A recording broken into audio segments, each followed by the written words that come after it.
अब ये शास्त्र अनुकूल ज्ञान प्रारंभ हुआ है, तो पुण्यात्माओं इसका लाभ उठाओ।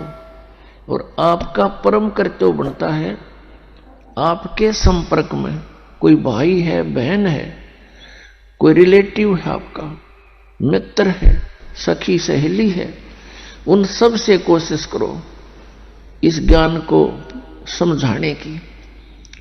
और किसी के साथ जोर जबरदस्ती नहीं करनी चाहिए।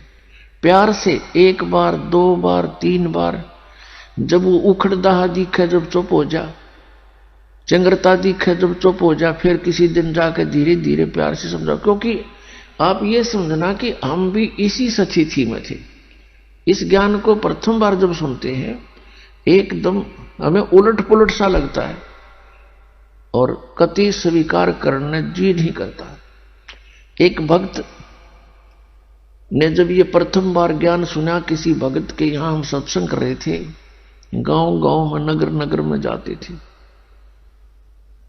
तो वो उसका मित्र आया हुआ था, सह परिवार।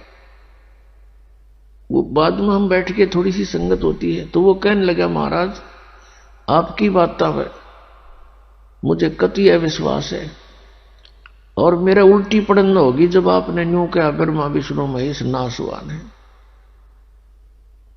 और फिर वही भगत है अब औरों को बताता फिरता है कि वे सचमुच अज्ञान अंधेरे में भटक रहे थे। कहते हैं आत्म प्राण उद्धार ही ऐसा धर्म नहीं, और इससे बड़ा कोई पुण्य नहीं कि आत्मा का उद्धार करवा दे। एक मंत्री है, मुख्यमंत्री है, या कोई सेठ धनी व्यक्ति है, वो अपने मित्र को, रिलेटिव को क्या दे सकता है? 10-20 हजार रुपए दे देगा, कोई एक नौकरी लगवा देगा, या कोई ऐसा कोई कॉन्ट्रैक्ट दिवा देगा जिससे पेटे तक का काम होगा उसका, इस जन्म के एक रोजगार तक सीमित है।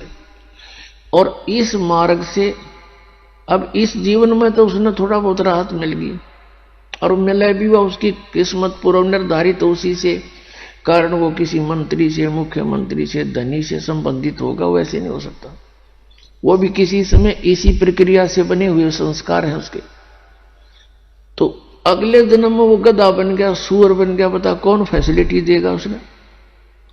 तो ये जो मंत्र है, ये जो भक्ति विधि है, इससे उस प्राणी के आगे ये जन्म मृत्यु का रोग कटेगा। और यदि किसी कारण से पैर भी फिसल गया, ना पार हुआ, तो रोजी रोटी तो उसके आगे रखी पाएगी। तो इससे बड़ा जो उपकार कोई नहीं कि उसको इस नाम से जुड़वा दे। परमात्मा कबीर जी की शरण में उसको ले आवे। परमात्मा ने कहा कि 1 करोड़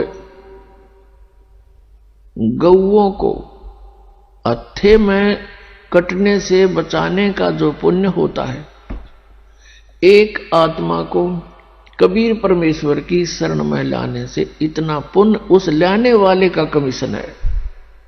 ये सोच ले, सत्कर मान लेना।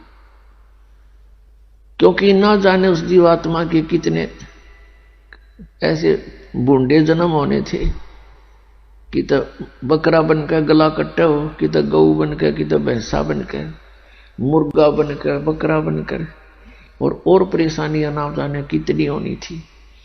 तो इतना पुण्य है। और इसी कार्य को करने के लिए परमात्मा स्वयं सतलोक से चल कर आते हैं। और आज वही काम हम भी करेंगे तो भगवान कितना प्रसन्न होगा, हम सोच भी नहीं सकते। क्योंकि ये लोक ऋण का नहीं है, या तो हमारे साथ सारा काम बलपूर्वक कराया जा रहा है।